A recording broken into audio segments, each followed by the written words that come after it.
Well, good morning, good afternoon, good evening, whoever you are, wherever you are, whenever it is for you. For me, it is just past midnight on Wednesday, July the 16th. No, I'm sorry. It's just past midnight on Thursday, July the 17th, which makes this the news for Wednesday, July the 16th, day 1239 of Vladimir Putin's war of aggression against the people of Ukraine. How do you do? I'm Peter Alexievich, and this is the Live at 5 from Kyiv, coming to you live from this major European capital currently under siege. Hey, PH. Hey, Nightshade. Hey, Eli. All the peeps are coming in. Oops, wait a minute. Who was that again? How's everybody doing tonight? I'll tell you, man, it was 400 drones last night, and I slept for 7 hours straight. 6 weeks ago, that would have been a record-breaking attack. Now, that's not even in the top 7. Hey, Jacob Grady, how you living?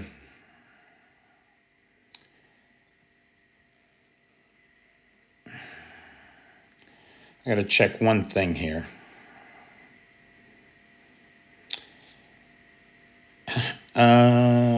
Right, okay. Hey, Integral. Hey, DJ. So the peeps are coming in. How's everybody doing? Hey, Chris Carter. Seawolf.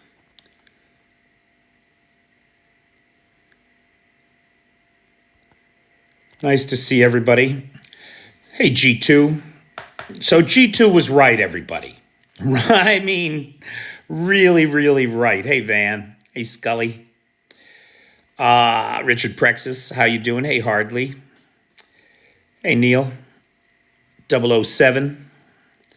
So, guys, G2 really nailed it, boy. On my video about the Trump announcement, about the $10 billion weapons package sale to Ukraine, right? He commented on the video, Trump is a liar, he's full of shit, you can't believe a word he says. And lo and behold, what do we learn today, kids? That the $10 billion package that he announced, that European allies were going to pay for, turns out the Europeans found out about the deal the same time we did. This motherfucker is so full of shit. You literally can't believe a word that comes out of his mouth. So it started this morning with the French who said that they were going to continue to lead initiatives to purchase European-made arms for Ukraine, and they would not be participating. That was followed up by the Italians, who said that they would not be participating. They were looking for other ways to help Ukraine. There may be some countries that are interested in this and will pony up the money, but Trump doesn't have a deal. He has a framework for a deal, an idea of a deal. Like he has no trade deals either, right? The 90 deals in 90 days bullshit, none of that happened either.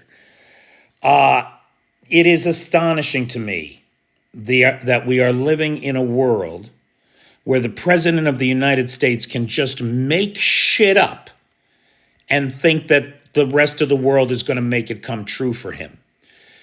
This is exactly what Putin is doing, right? Putin is demanding that the West codify and legitimize his lies about Ukraine. That there is a Yahtzee regime here in Kyiv that needs to be taken out of power, only so that it can be replaced by his puppet regime. It's right. That's the idea. That's the same bullshit that we're dealing with. So what do we know that actually came out of this? Very little, to be honest. There is discussion about ATACMS range. Now, that would lead one to believe that part of whatever arms are coming to Ukraine includes some ATACMS. Because if we're talking about giving Ukraine permission to use ATACMS deep inside Russia, not really deep, but 300 kilometers, right? Medium range. If we're talking about giving Ukraine permission to use ATACMS deep inside Russia, well, one would think that we're sending some ATACMS missiles. But we don't know that we are because nobody has given us any details about what's in these packages. Though it is good to hear this notion of unrestricted use, which the Ukrainians definitely need. So the Europeans, nobody in Europe has agreed to buy any weapons on behalf of Ukraine. Let's just be clear about that. There is no $10 billion deal. And this nonsense about there being a country with 17 Patriots ready to send them to Ukraine. I looked it up. The number 2 next to the United States, owner and operator of Patriot missile systems, is Egypt with 32 batteries. Now, the next closest are the Qataris with 11. So there is no country on earth, with the possible exception of Egypt, that could pony up the kind of numbers that he's talking about, which means that's not real either, in all likelihood. We shall see. We do know that Europe, while Donald Trump is making up deals that don't exist so that he can mollify his MAGA base, because they're going to believe now that the deal exists, and Trump showed them freeloading Europeans, he got them to pay for them weapons, right? None of which is true. But then we can ask the question, why then is there so much press about weapons flowing out of Poland into Ukraine? Just like that.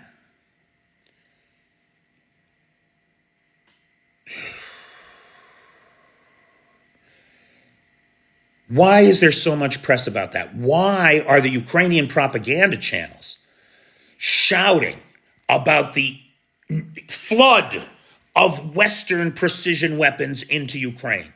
Weapons deliveries like we've never seen before. Just a flood of weapons coming into Ukraine. Why? Why are the Ukrainian propaganda channels saying these things? I think there are at least 2 possibilities. One, psychological warfare.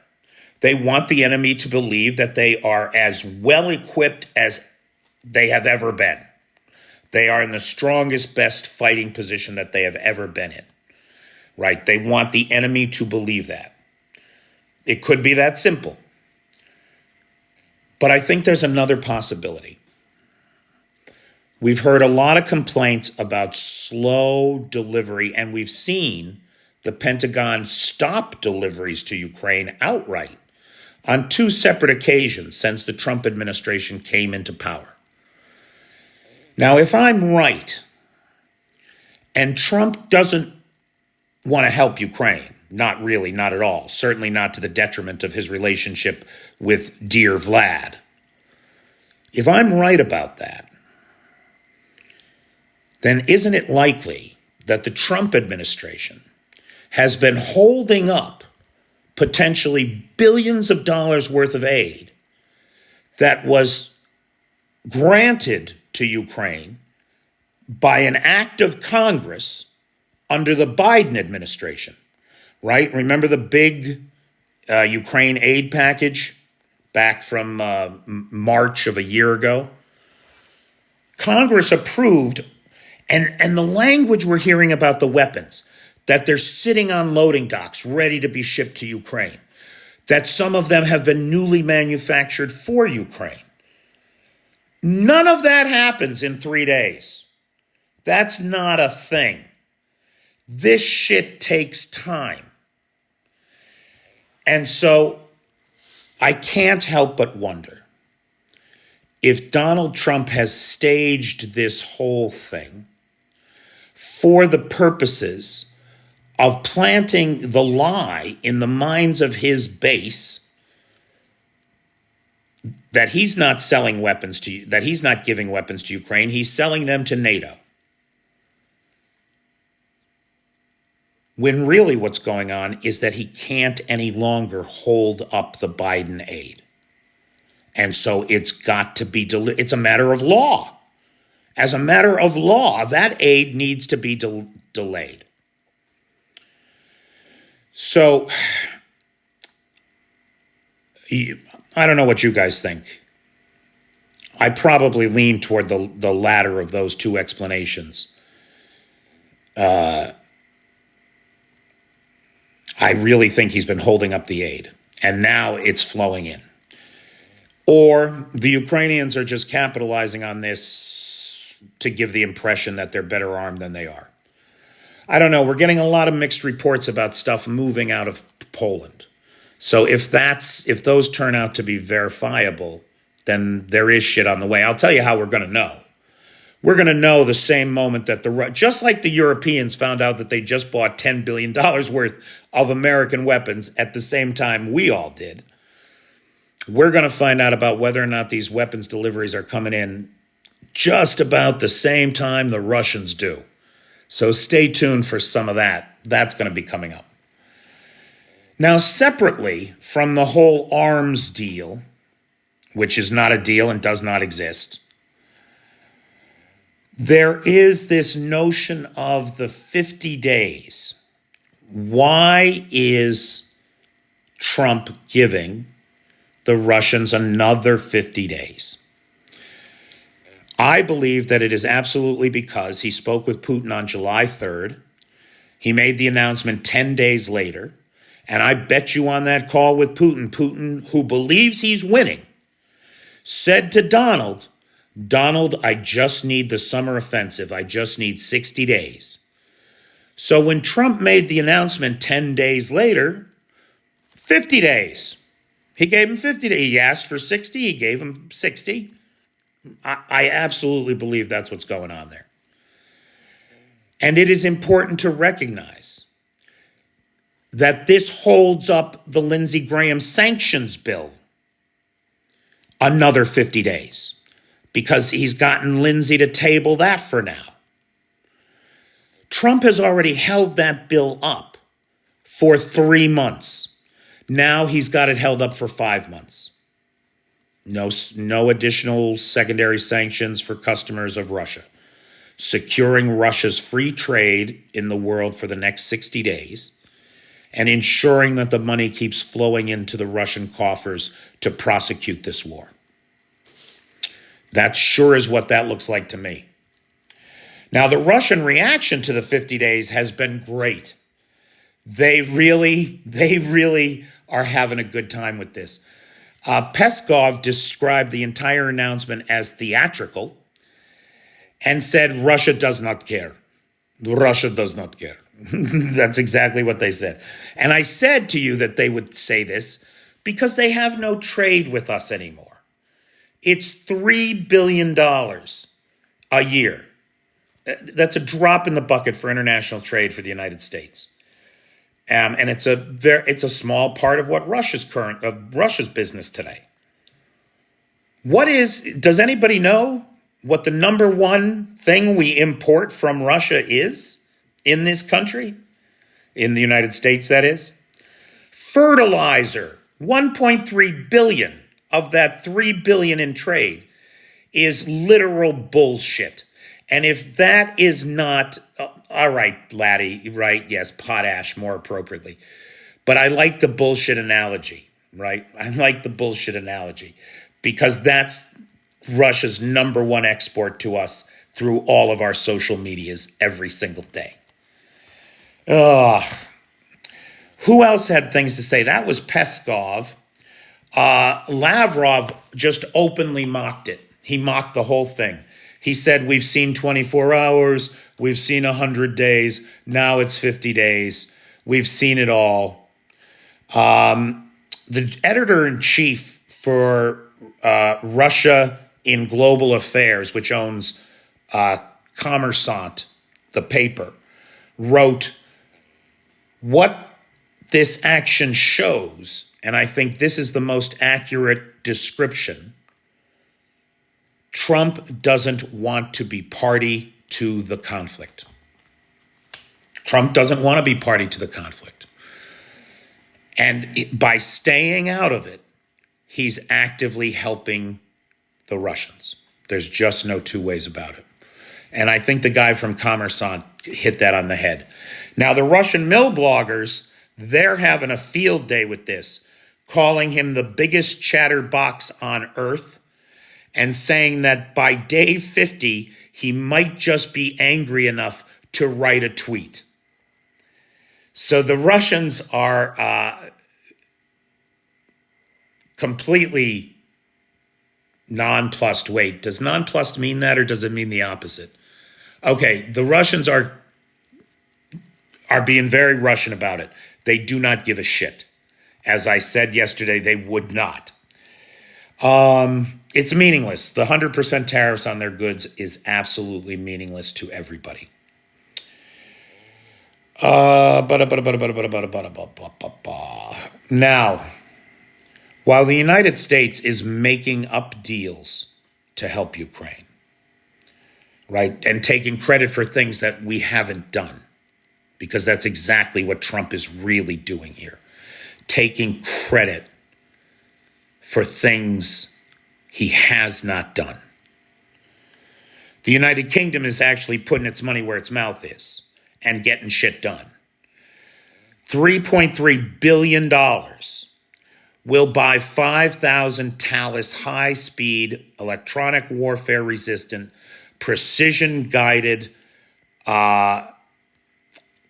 missiles or rockets. I'm not sure what the distinction is there, but these seem to be referred to as rockets mostly,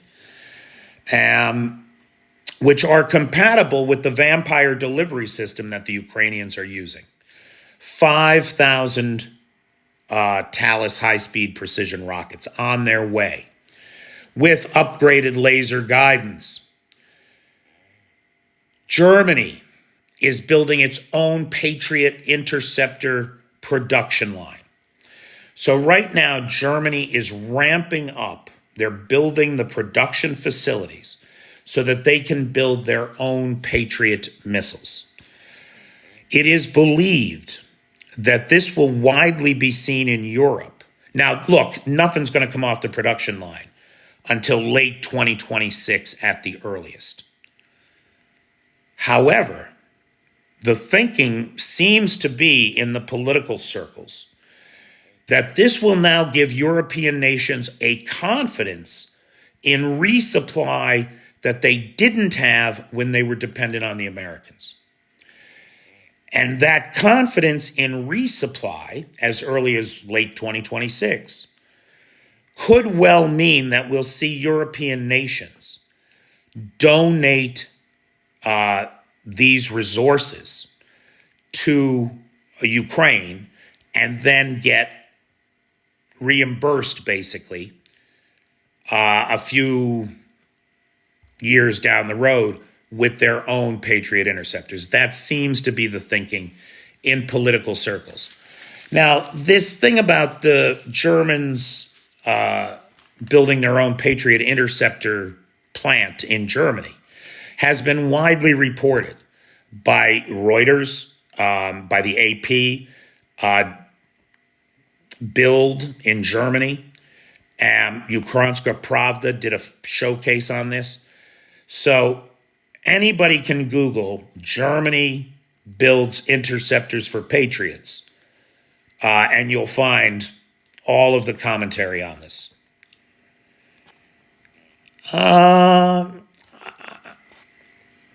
Maybe, Mike, I'm not sure that's exactly what happened, but the Japanese are sharing intelligence with the Ukrainians. That is true. Germany is pumping, man. Germany and the UK. France has been good, too.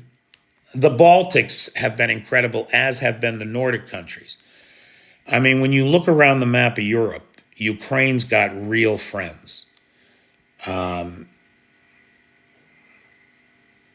It's really a shame to me as an American that America isn't one of them.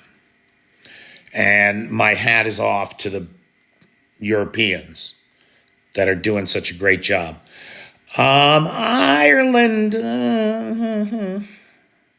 The Talis missiles are manufactured in Belfast. So this purchase from the UK is a real boon to to the Republic of Northern Ireland's economy. It's a real boom there. Yeah, it is, Hefstarg. It sure is. Okay, you're right. Okay, now looking at the front, very little changes to the map. It's mostly like a give and take. Some positions here, some positions there, back and forth. But in Tetkino, we saw a MiG-29 using a JDAM missile, an American-supplied JDAM, hit a Russian command post, like a 9-story building, smashed it on the corner with the first missile, took the whole corner of the building out, and then the next missile came in and took the building down. It was astonishing. Yes, Tristan, I believe I said that. Okay. In Sumy, we saw aviation strike on a UAV command center. The Russians insist on centralizing everything. And so they put everybody in one place. And that can have devastating consequences. In this case, it was a UAV command center, along with UAV drone operators. At least 2 drone operators were lost in this hit on the command center. The Ukrainian armed forces liberated Kindrativka in the Sumy direction. So this is now the 4th or 5th village from that Sumy incursion where the Russians came across the border, grabbed some mostly open fields, really, and a few small villages. 5 of those villages have now been liberated. It started with Andriivka 2 weeks ago, and now Tivka, has been liberated. In Luhansk, the Russians are pushing hard. Look, if I'm right about the Putin thing and what his best off-ramp is right now. Hey, Bjorn. Hey, Samso. It would be to secure the occupied territories, the illegally annexed territories of Luhansk, Donetsk, Luhansk, Donetsk, Zaporizhia, and Kherson. There is no way he can take all of them in the next 60 days. That's not a possibility, except in his own deluded mind. They've been 15 kilometers away from Pokrovsk for nearly a year. Ukraine has stabilized the front line, created kill zones that force the enemy to take a particular path along which the drones swarm. There's no way. There's still like 20,000 square kilometers of Donetsk Republic for the Russians to take to have the whole thing. But under their constitution, they've annexed the whole thing, so they need to take it all. Putin's maximalist agenda and his maximalist propaganda at home have trapped him in a corner. He cannot withdraw without those 4 provinces. And there's no way he can take them. Not that any of the analysts I listen to seem to think there is. So, again, no real changes to the front line, except a small finger-like salient, a protrusion southwest of Pokrovsk, along a highway there. It seems very silly. In Zaporizhia, there's been a lot more action on the front line lately. That had been a very quiet part of the front for a long time. But if Putin is going to take Zaporizhia city in the next 60 days, he's got to get on it. And it looks like the number of attacks have been stepped up in that region, but at this time they have all been rebuffed. Yesterday, we had a long talk about layered air defense in Ukraine and how Ukraine shoots down Shahed drones. One of the things that I did not mention, and we just got great video that today, is helicopters. Helicopter gunships shoot down drones as well. And so the Ukrainians have some Mi-8s and some other helicopters, one Black Hawk, and that was acquired through private purchase. And they use these gunships to go up and intercept drones. And some really phenomenal footage was released of a helicopter taking drones out just as the sun is rising in the background. It's really apocalypse. It's got a real Apocalypse Now feel to it. In Brussels, Kaya Kallas, the current, I'm so sorry. I forget what her current title is, but she's attached to the EU High Commission, and she's the former Prime Minister of Estonia. Spoke in Brussels on Russia's use of chemical weapons. She cited reports from both German and Dutch intelligence that indicate that the evidence suggests that Russia is now guilty of the illegal use of CS gas and chloropicrin in at least 9,000 separate incidents. And I'm not talking about 9,000 canisters. I'm talking about 9,000 attacks where these chemical agents were used in contravention of the chemical weapons ban, which Russia is a signatory to. 9,000, DJ. 9,000. I want to revisit something. I did tell this story the other night. And I don't know, it's getting no press at all. I did a video about it today, and the video is underperforming badly. And I can't figure it out. It's the greatest story. I don't want to say of the war, but it is a great story. One of the things that is it is such a privilege to be on the ground here in Kyiv at this time, is because you see up close and personal history being made. Things that have never happened before happen in this war. Like unmanned sea drones firing air defense rockets to take out fighter jets, $100 million fighter jets. Like, that's a new era for all of us, right? And it has deep implications on the future of warfare. Well, now we all got to work the words into our vocabulary. All robot combined arms maneuvers. All robot combined arms maneuvers. The Ukrainians have these little ground droids that have big-ass machine guns attached to them. And they sent a bunch of these robots, told them to go take that hill. And the robots went, and they cleaned the trenches out, and the two guys that were left alive surrendered to the robots. At no time was any Ukrainian life at risk. At no time did any Ukrainian fire a shot, except through a proxy, because these things are first-person view controlled, right? It is the first time in history that unmanned robotic units took positions of the enemy and captured enemy soldiery as POWs. The Russians literally surrendered to R2-D2. And that is an astonishing watershed moment in history. Everybody on this live stream right now will remember the world before people ever surrendered to robots, the time people had to surrender to robots, and then the world after people started surrendering to robots. Because I think we're going to see a lot more people surrender to robots before the war in Ukraine is over. I think we're going to see more of that. The Atesh partisan group. Now, the Atesh group, one of the things that is just so amazing to watch are the sacrifices that people like the Atesh partisans make. Think about this with me.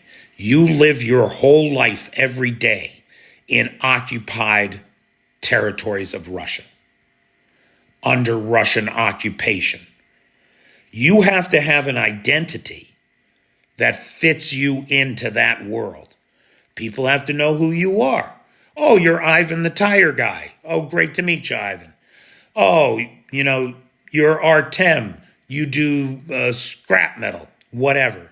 You have to have a life where you interact with Russian occupation forces and the Russian army on an ongoing basis.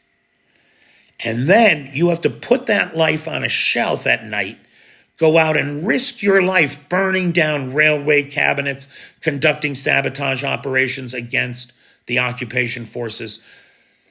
And most importantly, the thing that you get no credit for, that nobody ever says thank you for, no matter what it costs you to get it, is the intelligence that lets the Ukrainian armed forces do the work that they do. And so when we talk about standing in awe of the Ukrainian folks here, chief among them are the partisan actors behind the lines that are taking such great personal risk every day. And of all of them, probably the largest network of these guys is the Atesh group. Or at least they're the ones that get all the press, that's for sure. On their Telegram channel today, they released photographs, and this is why we like Atesh, right? They always bring the receipts, boy. And then those receipts are generally later proved to be accurate from other sources as well. We trust what they publish. Today, it was pictures of a Russian warship being towed from the Atlas shipyards back to Sevastopol. Now, last week, or 10 days ago, something like that, we reported on a missile attack against the Atlas shipyards down in Crimea. But we didn't get a damage assessment. Today, the Atesh group provided pictures of this warship being towed, limping, the pumps pumping bilge water out of flooded compartments, camouflage nets strung over the damaged sections of the ship, likely from the missile attack. The name of the ship painted over so that we can't identify it. And if they're taking it, now here's the thing, it was at the Atlas shipyards where any damage to it could be repaired. What are you doing taking it to Sevastopol? That's where ships of the fleet go to die. There's nothing seaworthy left in Sevastopol, except a couple patrol boats. The landing ships that are there are too badly damaged to ever sail again. The submarine that's there is sunk to the bottom of the sea. It's where ships go to die. They're not taking it to Sevastopol to fix it. They're getting it out of the way, out of the shipyards, because they can't fix it, would be my guess. That would be my guess. It certainly did not look like it was in good shape getting towed out of the Atlas shipyards today. So the Russians lost another Mi-8 helicopter today. It had been repaired at the Khabrovosk repair facility and was on its way back to active duty when we don't know what happened. It's unlikely, it was deep, this is deep inside Russia, so it's unlikely that it was intercepted by a Ukrainian drone or anything like that. It's likely it had a technical problem, but we don't know. We are also unclear on the fate of the 5 that were on board. There was a full crew of 5 on board, and it seems unlikely that any of them got out. Things are not good in the Russian economy. I saw some really interesting things today. So the UVZ tank manufacturer, which produced only 100 tanks last year, upgraded T-90s, is suing, or is being sued, is being sued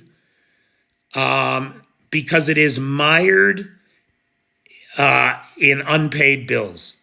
It is facing a raft of lawsuits because it is mired in unpaid bills.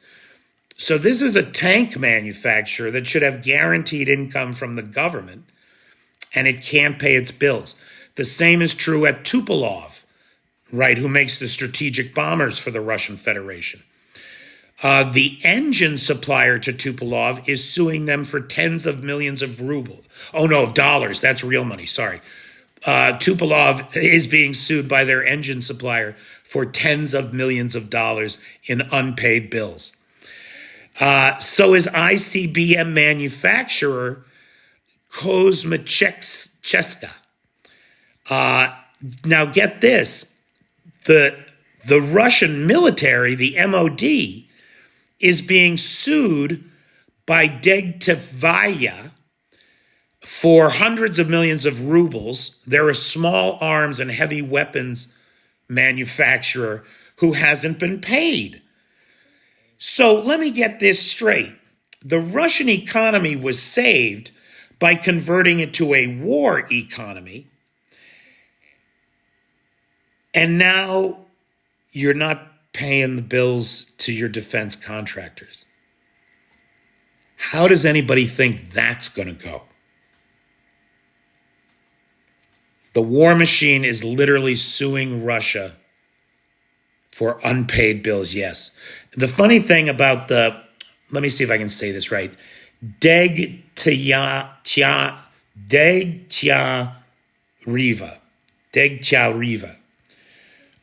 the small arms manufacturer that's suing the government, they won a lawsuit for 20 million rubles last year for unpaid bills.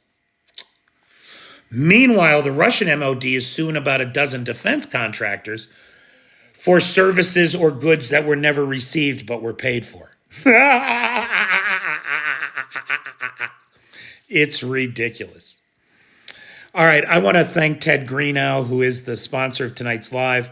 Guys, I have no live sponsors for Thursday or Friday or next week. If anybody wants to sponsor a live, the PayPal's in the description. Please do. Or join the Patreon. If you join the Patreon and pay for your year up front, I'll give you a live sponsorship too. Plus, Patreon gives you 10% off. Big thanks to Lars, who has the Discord server, Nightshade, who has the Peter's Peeps group on the Book of Faces, and to the moderators, best moderator team on the Tickety Talk, Travis, Jay, Pete, and Maddie. Okay, so guys, we got about 20 minutes left. Questions, comments, points of observation from anybody about anything. Ukraine related, please. Or adjacent, at least.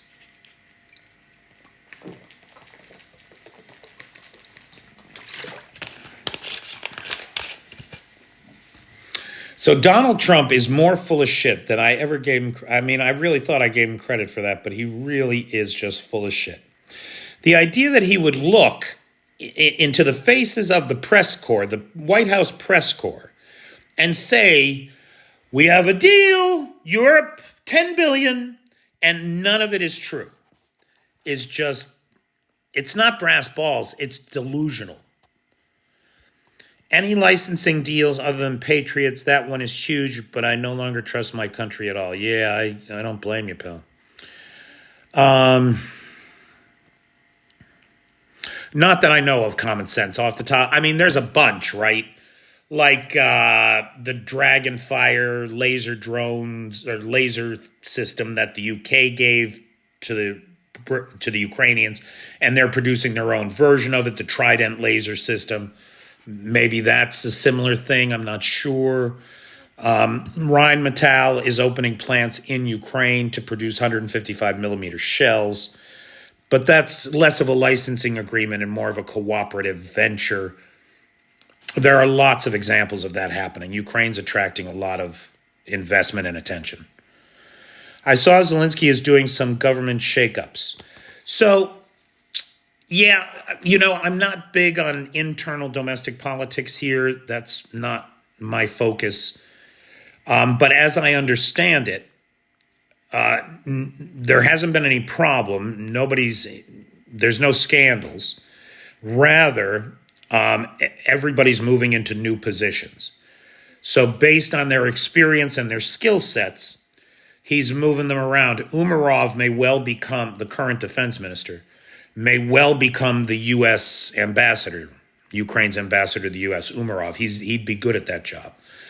And then to replace him as defense secretary, I think Schimmel, who was the prime minister, is moving into that role. And the deputy defense minister is moving into the prime minister's role, if I'm not mistaken. Something like that. It's a reorganization, I think, or cabinet shuffle, rather than a shakeup, Eli. I wouldn't call. Yeah, you could call it a shakeup, sure. Okay, now listen, kids. Y'all broke our live record last night by like 40,000 likes. There is no reason for anybody to induce carpal tunnel tonight by trying to do that again. Right? That does not have, that's a special thing that happened. We're all very grateful about it. Right? Really legitimately. I'm not being a jerk. Legitimately. But I do not want to make these sessions about, can we break yesterday's record? Please. Thank you, Ben Tilley. Ben recently sponsored a live for the very first time. If anybody else, maybe somebody else here that watches the channel for a long time has never sponsored a live, could see him as a mentor.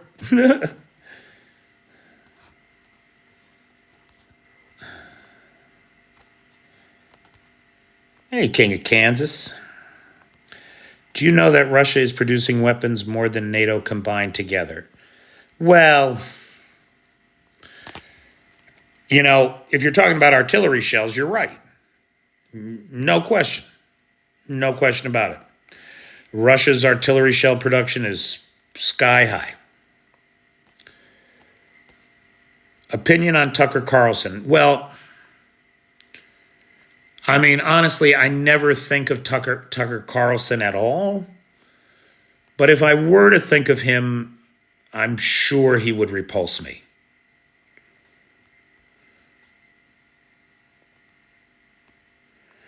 Yes, Renvox, Donald Trump does do everything right out of the Russian playbook. You are not wrong. Not at all. The EU is buying American weapons for Ukraine, right? No, Ken, they are not. No, they're not. That is not a thing. Trump just said it. So now his base in the United States believes it, and they think, oh, he's the best president ever. He got Europe to buy those weapons. Well, we weren't giving them away no more. Bullshit. There is no $10 billion deal. He just made it up.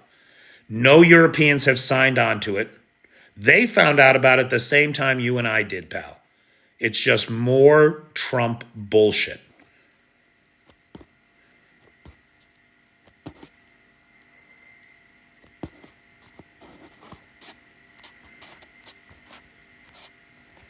Hey, Steve with a V.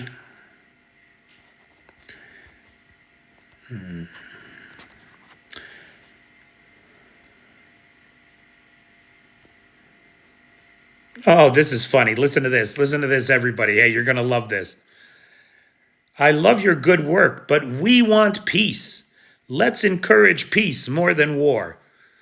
Get the fuck out of here. Literally. Take your people, leave Ukraine, go home, stop your bullshit, and we'll have peace. Well, we won't have peace, but we'll have détente for now. You don't start nothing, there won't be nothing. Evening, Nick.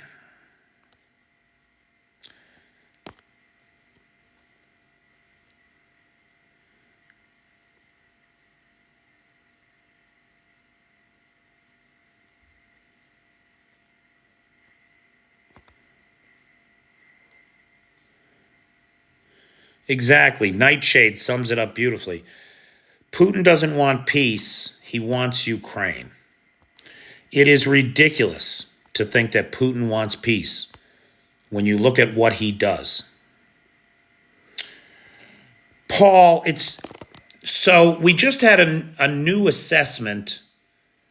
Oh, shit.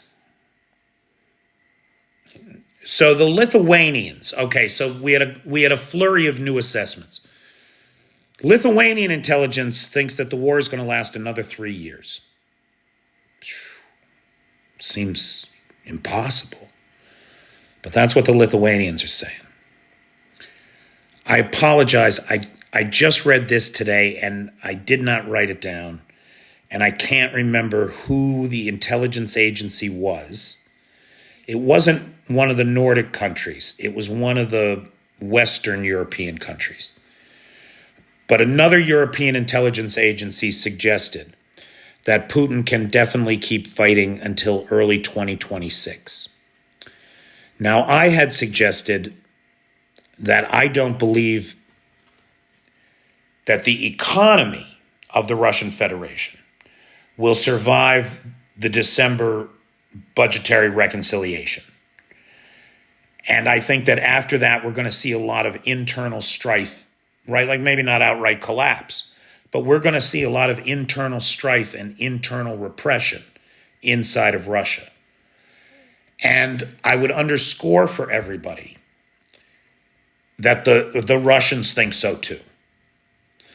Why do I say the Russians think that too? Because they just changed the law to give the FSB control over their own pre-trial detention centers. You can read that as torture chambers. Absolutely. You need big jail houses full of pre-trial detention if you need to silence dissenters, disappear the opposition, conduct mass arrests. And so given the fact that the Russian Federation infrastructure is gearing up for that starting January 1st, I think probably I'm not far off with that December budget reconciliation notion. But we'll see. We will see.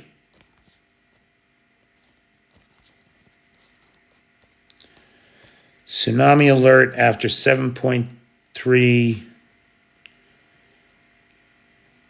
magnitude quake in Alaska. Oh my. That's where my boy is. He's up on the Ketchikan Peninsula. Hope he doesn't get washed away into the Barents Sea or whatever. Peace is 100% possible from tomorrow morning. Get the fuck out of Ukraine, Russia. Just that simple. You genocidal assholes. No, Putin won't stop with Ukraine.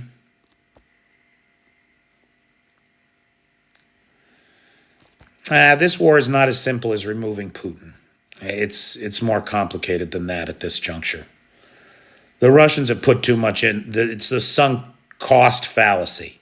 They're clinging to it like people who don't understand it's a fallacy, which they don't.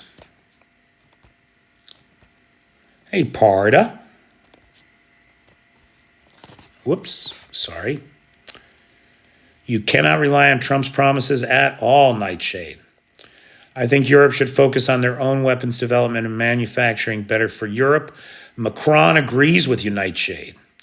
Do we have any idea how the Russian people are reacting to the whole, as a whole, to this invasion?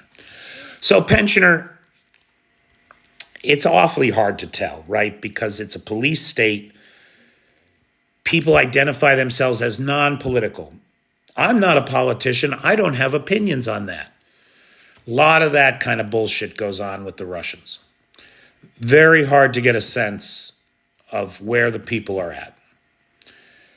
There does appear to be, from recent polling, large-scale support for the war in Ukraine. There is also large-scale support for peace if it means that Russia wins the war. The Russian society is structured to support conquest. I was watching a Ukrainian girl talking to a Russian guy in a chat as the Russian calmly explained that it's the destiny of Russia to conquer other lands. We have to do that to grow. And the girl's like, at the expense of the life of me and my family? And he's like, yes, whatever it costs, that's what we do. So it is awfully hard to tell. The Russian people don't expect any revolutions from inside Russia. Not anytime soon.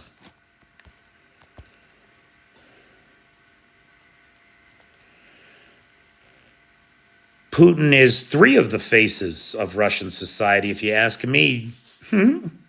Yerks. Let's see. Right, because of the doppelgangers, because of the body doubles. Okay, guys, we got 6 minutes. Again, big thanks to Ted Greenow, who is the sponsor of tonight's live. I have no sponsors for the rest of the week or next week. If anybody wants to sponsor live, the PayPal's in the description, or join the Patreon. Oh, sure, pensioner. I try. Look, if I miss your question, because the thing does scroll fast sometimes, please just chat it in again, and I will happily try to address it if I can. You know it was a good question if it gets a thoughtful reply. If it's ignored, it was dumb. Dumb, dumb, dumb. No, if it was ignored, it probably got scrolled fast. So type it in again. So big thanks to Lars, who has the Discord server, Maddie, Jay, Pete, and Travis. Best moderator team on the Tickety Talk, Nightshade, who has the Peter's Peeps group on the Book of Faces. If you don't follow Nightshade, I encourage you to give Nightshade a follow. He brings you daily news reports from what's happening inside Ukraine. What else did I want to say? Did I thank everybody? Did I forget anybody? I think that's everybody.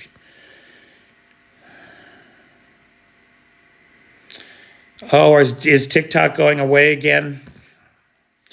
Listen, I got to figure out my life. You're right. I got to get off TikTok. Enough is enough. I did about as much with this as I could, I think. I got to figure something else out. I didn't know Putin had so much support in Russia. I thought Putin's election is fraudulent.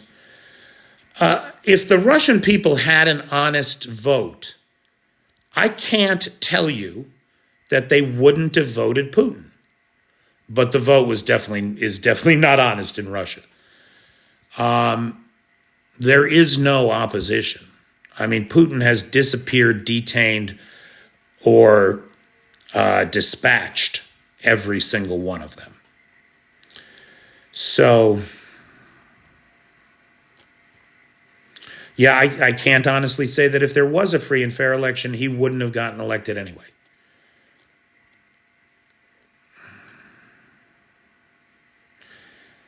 Have a great day, Scully.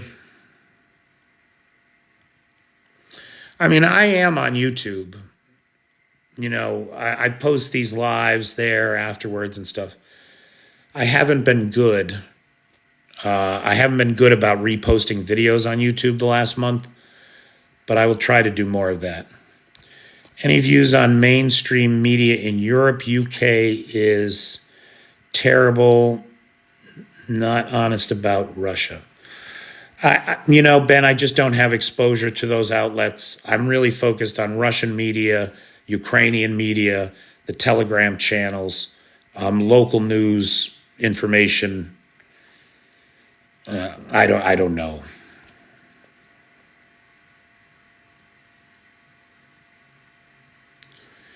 Substack, you don't get thrown off.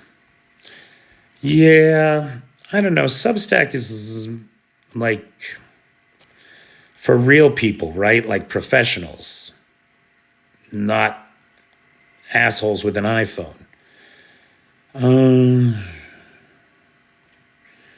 Common sense. I haven't gotten any traction on YouTube in almost 3 years.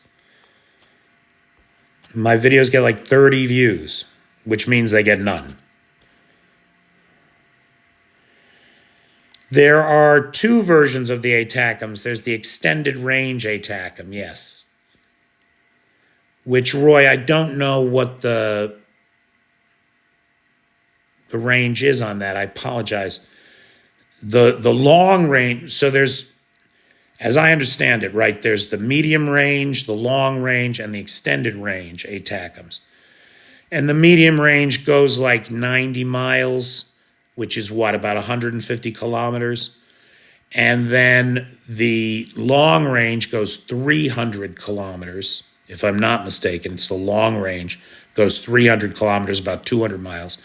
And then the extended range gets you a little bit more. If I'm not mistaken, fact check me on that and tell me if I got that right. Get myself on Truth Social? No. No.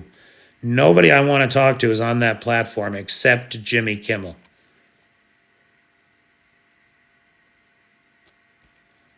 On YouTube, I'm Pytor, Pytor, Alexievich, P-Y. There it is. Thanks, Nightshade. Thank you very much. I think I just hit 1,000 followers on the TubeUs, actually. It took me as long to get 1,000 subscribers or followers, whatever they call them on YouTube. It took me as long to get 1,000 subscribers on YouTube as 40,000 on TikTok. So I have no traction over there compared to TikTok. Thank you, G2. That was a great comment today, man. I laughed. I literally laughed out loud when I saw it. Hey, Bug Mahone. It does look like Germany's going to buy 2 Patriot systems for Ukraine, though, which is great. Thank you, Germany. Honest to God, Jeff, it's amazing how when someone uses the word truth, you know it's a lie. Why would I lie to you? You just lied to me, didn't you? How many Challenger tanks have been lost in the war? Paul, I don't know. I mean, some have been lost, that's for sure. Probably maybe 10%, I think. They sent 31, I think it's 3. But I don't know. No, Roy is saying I'm wrong about the ATACMS, that the longest range is 300 kilometers.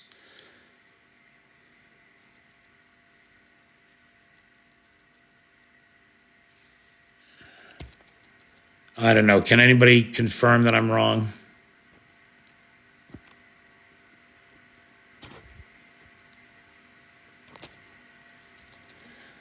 But yes, every accusation is a confession.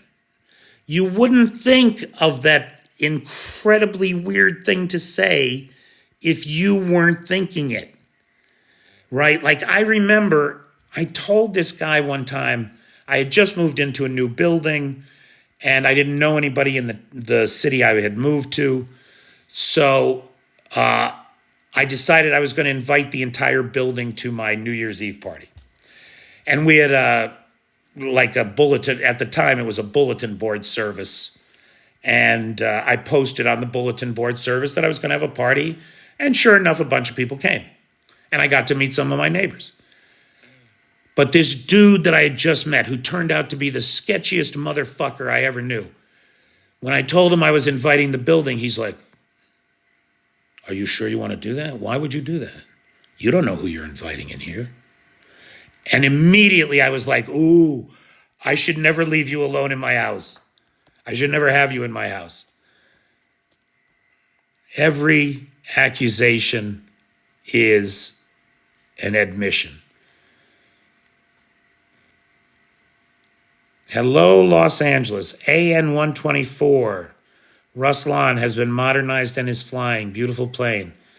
Yeah, there was video of it flying over Kyiv. I didn't see it myself. Common Sense says there are longer range versions that Ukraine never got. See, I thought so too, Common Sense. Ukrainian from Transnistria, Moldova, now in California. Oh, I love your handle, man.